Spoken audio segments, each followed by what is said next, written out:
My name is Christoph Baus. I'm a trained nurse. I've worked in healthcare for over 36 years, and I work as a product specialist for the company Reha and Medi. The key point about mobilizing with a mobilizer is that we have patients who cannot be mobilized conventionally across the edge of the bed. They are simply unable to do it themselves. The first step we take is the so-called transfer. It is often carried out with a so-called roll board. The idea is simply to take the patient from the bed and then onto the mobilizer in a way that does not hurt either patient or therapist. The next step in successful mobilization is to place the patient into a sitting position. I can do this easily by simply raising the patient together with the backrest. What is special about the mobilizer is the so-called length adjustment. When the backrest is straightened, the seat moves forward, the pivot always remains at the hip, and the patient always remains seated in a stable position. No shearing forces, no pain.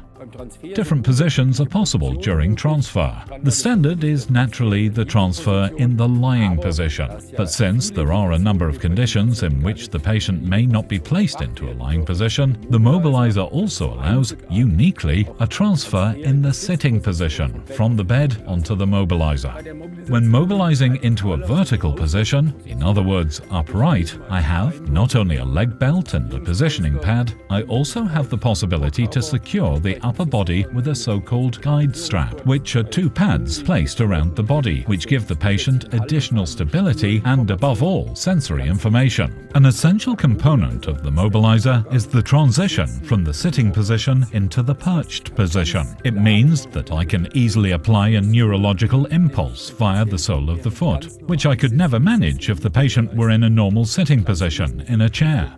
That is essential in terms of the vigilance, alertness and attentiveness of the patient. When I am finished, I can verticalize the patient. In other words, I can straighten him from this secure sitting and perched position until he is in an upright, standing position. It is a very safe method, without any fear that the patient is too heavy for me to hold. The mobilizer does this holding work for me. A very important feature is that the armrests can also be placed in a horizontal position in the standing position, and that I can rest the arms there. You can imagine that it is very, very difficult to breathe in this position. And, above all, alertness declines rapidly because the head simply drops. But if the arms are placed on armrests, which works even better when I install the table in the standing position, then the patient looks out over his hands. In other words, the chest is expanded to the maximum.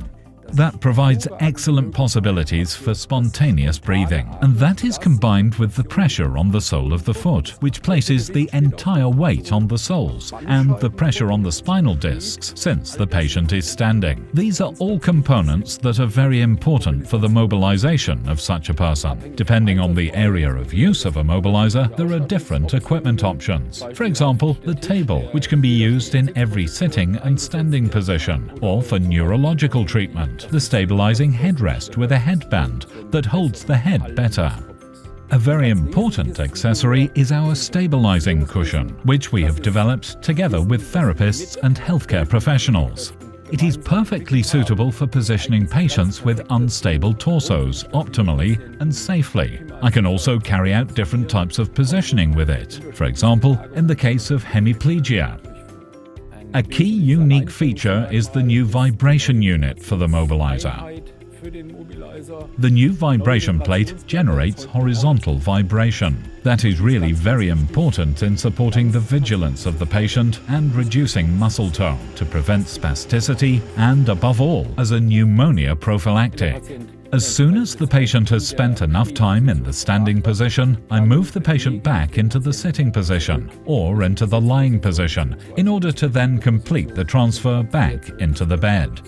There are various possibilities for doing so. Naturally, in the case of emergency, I am always able to move the patient from every sitting or standing position, even into the shock position.